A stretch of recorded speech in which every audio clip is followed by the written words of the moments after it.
And you know who else taught me to not think like that when it's too late now? Yeah. Chris Brown. Chris Brown told you I mean, it shows like, yo, he a real nigga, but he can still do some lovey-dovey records. But Ray J was a real one and went out there. You know what I'm saying? After everybody seen that the motherfucker was actually lying and it was bullshit, Right. everybody didn't want to say nothing about it. It just went quiet. Like, come on, you know what I'm saying? But Ray J was the first one to jump off the porch and be like, "Hey, bro, no." Like, bro, you ain't have to do that. So That I nigga fuck with been Ray J. famous for a long time, No, too. but A lot of people believe that once an artist creates a certain image, that image becomes a cage. You're expected to move one way, sound one way, and never step outside the box people have placed you in.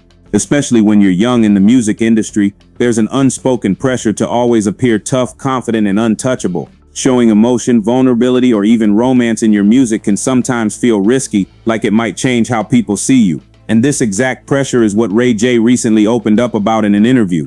But what he revealed about Chris Brown adds a completely different perspective to the conversation. Ray J was asked whether artists worry about being judged if they go from making hard records to more emotional or love-driven songs. His response was honest. He admitted that when you're younger, those thoughts absolutely exist. There's fear of being misunderstood, fear of losing respect, and fear that people might label you differently. But Ray J explained that as he grew, he realized that mindset didn't truly define real artistry. And interestingly enough, that shift didn't come from industry executives or marketing advice. It came from Chris Brown. Before we go deeper into this, if you appreciate real, thoughtful breakdowns of what artists say behind the scenes and how it shapes the culture, take a moment to like the video and subscribe to the channel. It really helps the channel grow and lets me bring you more stories like this.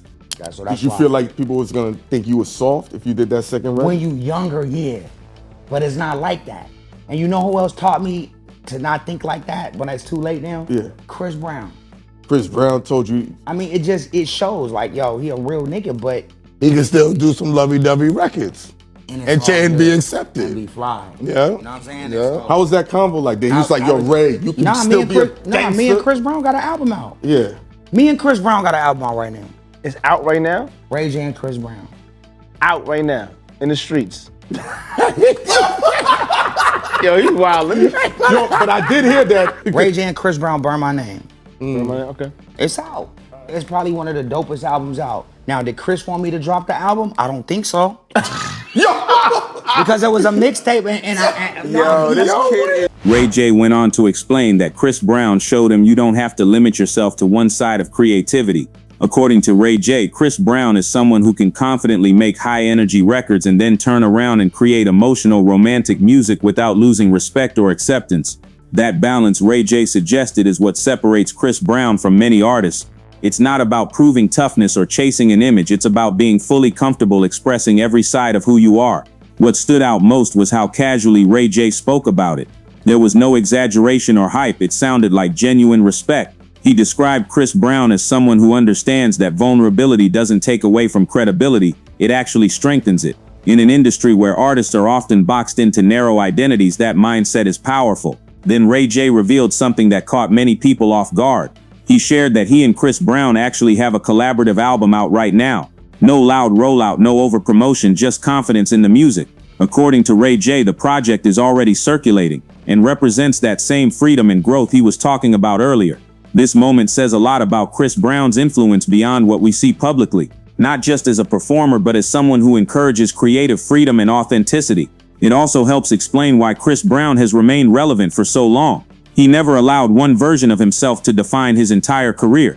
He evolved, adapted, and stayed true to his expression, even when expectations tried to limit him. There's only two people that's beating me if I'm at my best. That's Chris Brown and Usher. Everybody else can't mess with me. I'm talking about anybody out there right now. I'm not talking about like the greats like Marvin Gaye and Michael Jackson and all them, right? But anybody. I'm talking about Bryson Tiller. I'm talking about all y'all young. Leon Thomas? Who? Leon Thomas. Who is that? I'm a dog. I'm a dog. I'm a mutt. I'm a real dog. I'm going big on that, right? Remember Tank, when Ray J did verses I love you, and Tank. he had to Tank, but if I train Tank and I got my six-pack together, bro. Do females get it too? You saw my six-pack, Tank. I got a fat stomach and a six-pack. Oh. I got it. You saw it. You got it all. Tay can't mess with me if I train, but it's gonna take me 9 months. Okay. All right, that's a show right there. 9 months. Ray J 9 in months training. of training. All Like right, listen, we Lloyd, gotta come back because we gotta get Bobby this together. Valentino. Oh, man. All y'all. Pleasure P, my whole group members. Y'all didn't support me. Bobby V, you ain't my friend. Okay. And when you really think about it, this conversation isn't just about Ray J or Chris Brown. It reflects a bigger issue in music and even in everyday life. How many people hold themselves back because they're afraid of how showing another side of themselves might be perceived? Chris Brown's approach challenges that idea completely. Job is to just say that Chris is 100, meaning he's a good dude. Was it wrong that Chris got arrested today? I think it was wrong, and it's sad, and it hurts my feelings that you work so hard to try to get better, and a small little length of a story that you don't even know is even real or not can affect you this much without even getting. If this perspective made you see things differently, feel free to share your thoughts in the comments. And if you're enjoying this kind of deep dive celebrity commentary, don't forget to support the channel by subscribing. I appreciate every single one of you. I'll see you in the next video.